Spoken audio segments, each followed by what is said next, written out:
ब्रज में सुबह का समय हमेशा सुगंध से भरा होता था। माखन, दही, ताजे दूध की खुशबू, गायों के घंटियों की टनटन, गोपियों की हंसी ठिठोली और कृष्ण का कदम्ब की छाया में मुरली बजाना, यही ब्रज का जीवन था। परंतु इन दिनों ब्रज में एक अजीब समस्या ने सबको परेशान कर रखा था। घर घर से माखन गायब हो रहा था।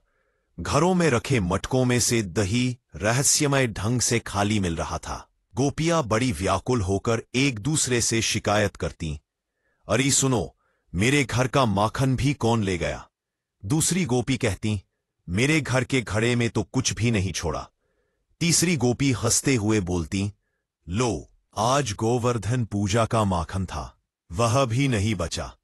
गोपियां परेशान थीं, पर उनकी परेशानी में भी एक मीठापन था, क्योंकि सब जानती थीं ब्रज में ऐसा बालक बस एक ही है जो यह लीला कर सकता है, कृष्ण माखन चोर।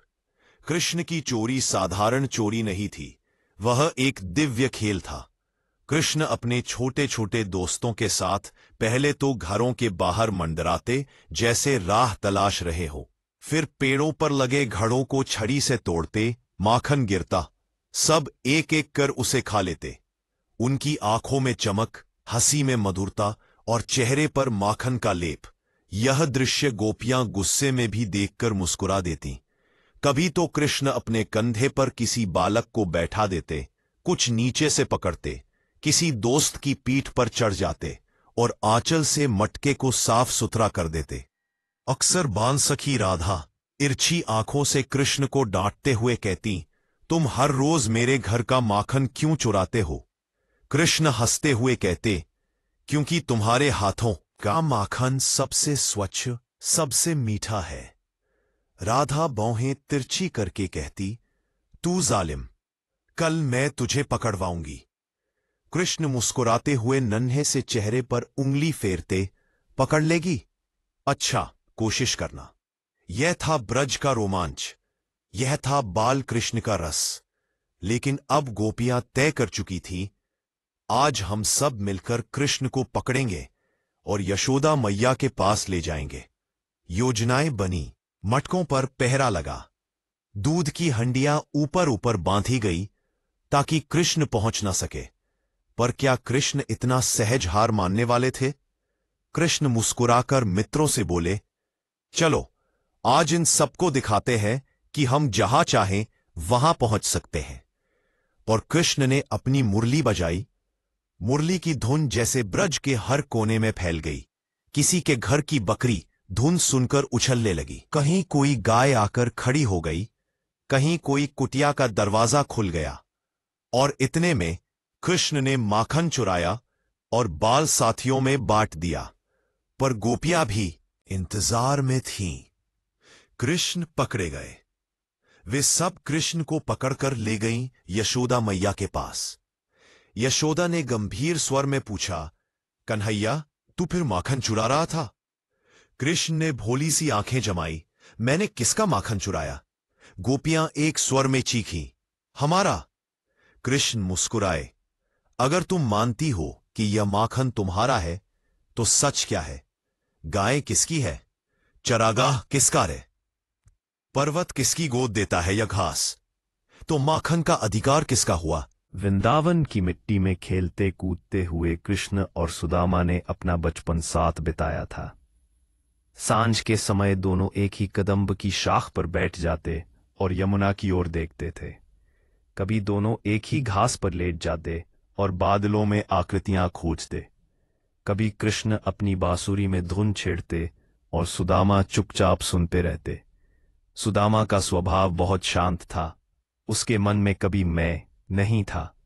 वह बस कृष्ण को देखता और भीतर से मुस्कुरा देता, और ये मुस्कान कृष्ण के लिए सबसे प्रिय थी। दोनों गुरुकुल में एक साथ पढ़ते थे। वहां एक घटना घटी जिसे इतिहास ने छोटा समझकर लिख दिया, पर उस घटना में सुदामा कृष्ण की मित्रता का बीज छिपा था। एक दिन गुरु मां ने दोनों को जंगल से लकड़ियां लाने भेज दिया। दोनों निकल पड़े।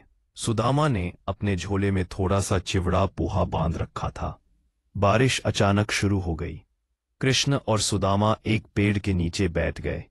कृष्ण मुस्कुराकर बोले, सुदामा कुछ खाने को है क्या? इस बात सुदामा सकपका गए। उनके मन में आया, यह चिबड़ा मैं अकेले खा लूं? दूध में भीगकर जब इसे मैं भूंज लेता हूं तो कितना स्वाद आता है। पर अगले ही क्षण सुदामा ने अपने मन को रोक लिया। उन्होंने अपना झोला खोला और कृष्ण को दिया। कृष्ण प्रसन्न हो गए। उन्होंने ऐसे खाया जैसे वह साधारण पोहा नहीं, स्वर्ग का प्रसाद हो। अब कृष्ण की आंखों ने वही क्षण पहचाना। उस दिन कृष्ण को पता लग गया, 2 फितरों पर मन से 100 जन्मों का खजाना है, पर मन से यह मित्रता अमर हो गई। यहीं से यह मित्रता अमर हो गई। समय बीता। कृष्ण मथुरा गए, फिर द्वारका में राजा बन गए। और सुदामा? उसके भाग्य ने उसके जीवन में धन नहीं लिखा था। सुदामा ने शादी की, पर निर्धनता उसकी हर सांस में घुस गई। घर में खाने को दाना नहीं होता, बच्चे भूखे सो जाते, लेकिन सुदामा कभी शिकायत नहीं करते। और आश्चर्य यह कि कभी कृष्ण को याद कर भी नहीं कहते, मेरा मित्र राजा है, चलो मांग लेते हैं। नहीं, सुदामा के जीवन में सम्मान सबसे बड़ा था। वह कहता, कृष्ण मेरा मित्र है, मैं उससे मांगने कैसे जा सकता हूं? पर सुदामा की पत्नी हिम्मत हार गई। एक दिन आंसू भरी आंखों से बोली, भले हम ना ले, पर बच्चों का पेट तो भरना ही चाहिए। एक बार मिल ही आओ कृष्ण से। सुदामा परेशान हो गए। हृदय में द्वंद्व शुरू हो गया, क्या मित्र से मांगना ठीक है?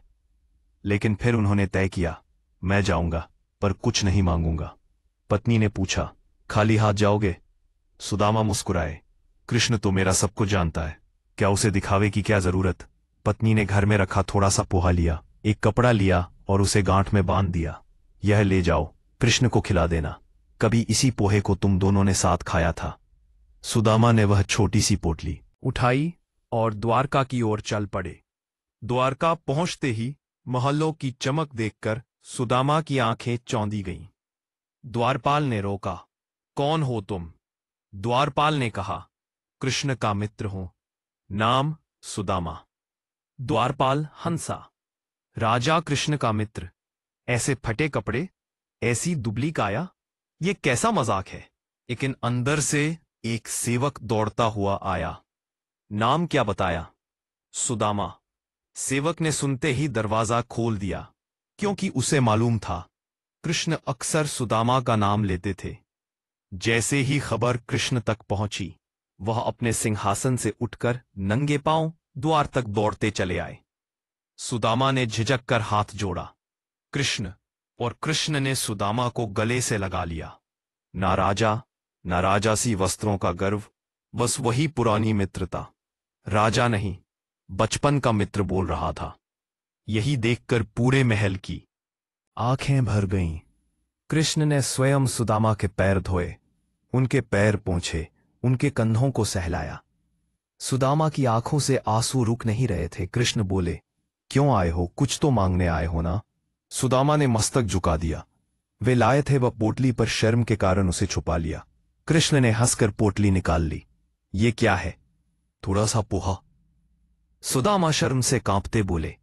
कृष्ण ने वह पोहा ऐसे खाया जैसे उसे दुनिया की सबसे प्रिय चीज मिल गई हो, और हर निवाले में यश, स्वाद, भक्ति सब मिलकर स्वर्ग जैसा रस दे रहे थे।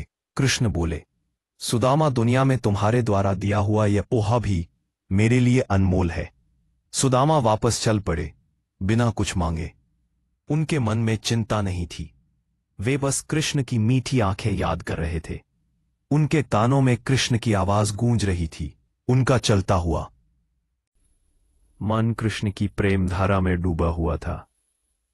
और जब वह घर पहुंचे तो जो दृश्य देख